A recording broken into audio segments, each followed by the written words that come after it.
रिया की आवाज सुनकर बलवीर सर दौड़कर रिया के पास गए। रिया को अपने कंधे पर बैठाकर बलवीर सर अनिका के पास आए और कहा, आज मैं तुम्हें एक ऐसी चीज बताऊंगा कि सुनकर तुम जिंदगी भर के लिए मेरी कर्जदार हो जाओगी।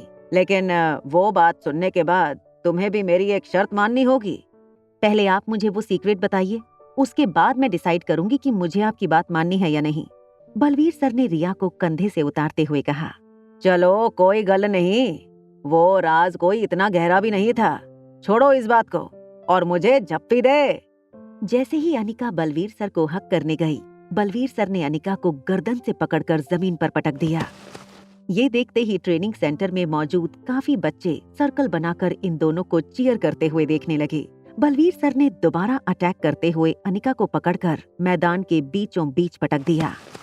अनिका ने काउंटर अटैक करते हुए बलवीर सर के दोनों हाथ पकड़कर कराटे का एक दाव उन पर खेल दिया, जिससे बलवीर सर हवा में उछलकर अपने घुटनों पर गिरे।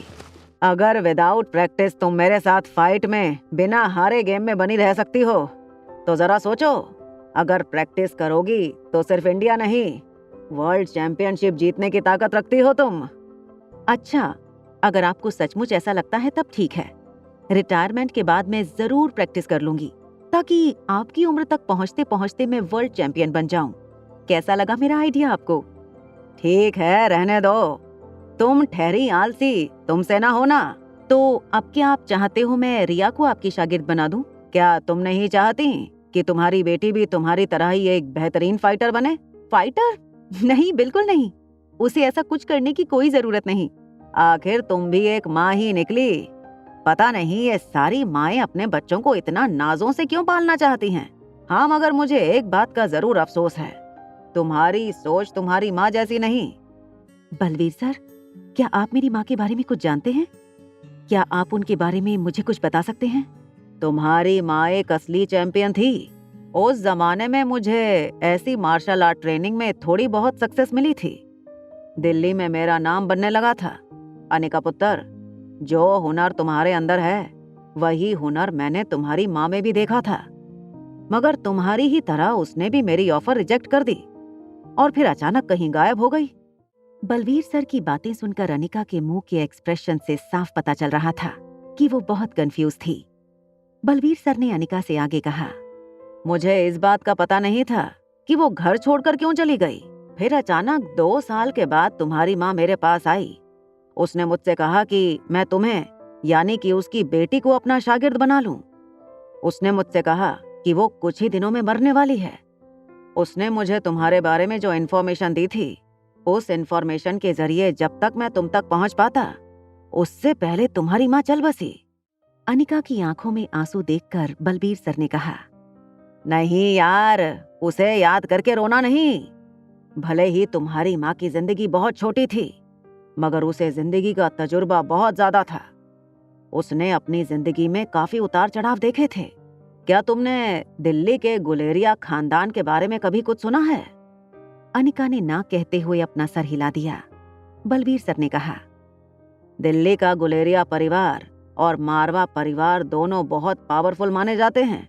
तब गुलेरिया खानदान और पूरे गुलेरिया इंडस्ट्रीज को संभालने वाला करण गुलेरिया काफी स्मार्ट और इंटेलिजेंट माना जाता था।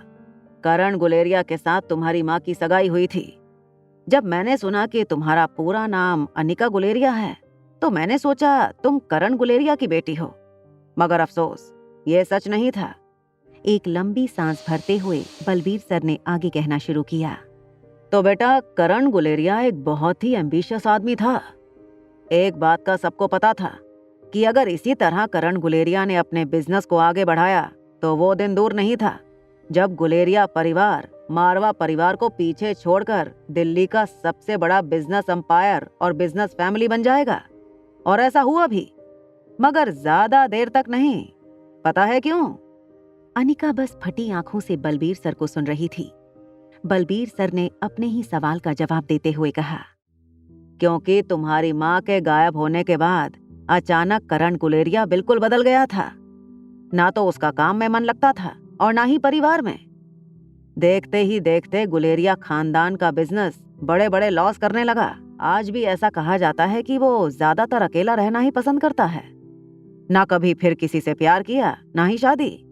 बलबीर सर की ये बात सुनकर अनिका को करण गुलेरिया के लिए बहुत बुरा लग रहा था। अभी अनिका ये सब सोच ही रही थी, तभी बहुत बड़ी बात उसके ध्यान में आई। उसे अपनी माँ की फार्मा कंपनी का नाम याद आया, अनिकर्णा फार्मास्यूटिकल्स। अगर अनिकरण शब्दों को तोड़ा जाए तो दो नाम से बना एक नाम था। अनिका और कर्ण को मिलाकर अनिकरण फार्मास्यूटिकल्स। अभी ये सारी बातें अनिका के दिमाग में एक साथ चल रही थीं। तभी बलवीर सर अपनी जगह से खड़े हुए और अनिका से कहा, तुम यहाँ थोड़ी देर बैठो, मैं जरा चलकर देखता हूँ दोनों बच्चे क्या कर रहे हैं। अभी अभी उसने बलवीर सर को ये कहते हुए सुना कि मैं जाकर देखता हूँ दोनों बच्चे क्या कर रहे हैं। सर की ये बात पर अनिका हैरान हो गई। अनिका भी अपनी जगह से उठकर सर के पीछे जाने लगी। आगे की कहानी जानने के लिए देखें अगला एपिसोड सिर्फ पॉकेट एफएम के यूट्यूब चैनल पर। और एक लड़की को देखा तो के सारे एपिसोड को सुनने के लिए डिस्क्रिप्शन में दी गई लिंक से डाउनलोड करें पॉकेट एफएम ऐप।